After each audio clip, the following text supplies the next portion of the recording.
दस्तबिन तपाईहरु देख्न सक्नुहुन्छ। यहाँ यो देवानगञ्ज 2 हो, देवानगञ्ज सुनसरी, देवानगञ्ज 2। यहाँ 2-2.5 घण्टादेखि झडप हुँदैछ दुई समुदाय बीच। 2 घण्टा 2.5 घण्टादेखि। तर न त यहाँ कुनै प्रशासन आएको छ, न त कुनै आर्मी केही। आर्मी छेउछेउमा छ, आर्मी पनि छ, एपीएफ पनि छ, पुलिस पनि छ।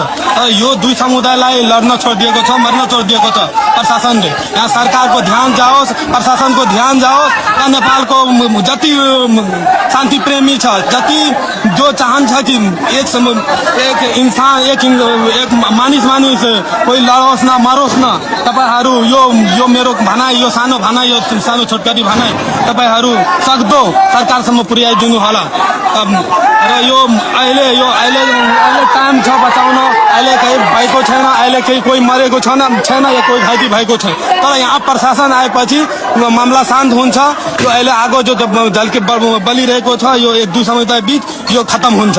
यदि आएन भने भोलि बढी क्षति हुन्छ, सबैको घाटा हुन्छ, सरकारको घाटा हुन्छ, हाम्रो घाटा हुन्छ, दुई समुदायकै यहीँको त्यो बासिन्दाको घाटा हुन्छ।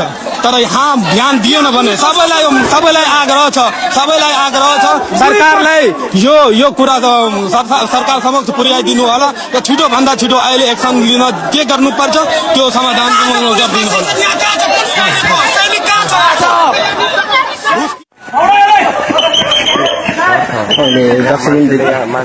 देवानगञ्ज बजारको अवस्था निकै सामान्य भएको छ र सबैजनालाई नेपाली सेनाले घर दिनु हुन अनुरोध गर्दै हुनुहुन्छ।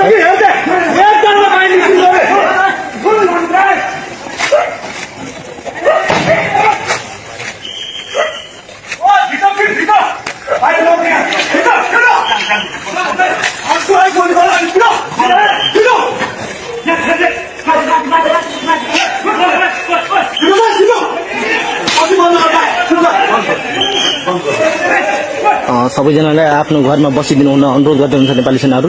यो कर्फ्यूको बेला कृपया सबैजना आफ्नो घरमा बसिदिनु होला। यसरी बाटोमा नउभिदिनु होला। कर्फ्यूको पूर्ण रूपमा पालना गर्नु होला।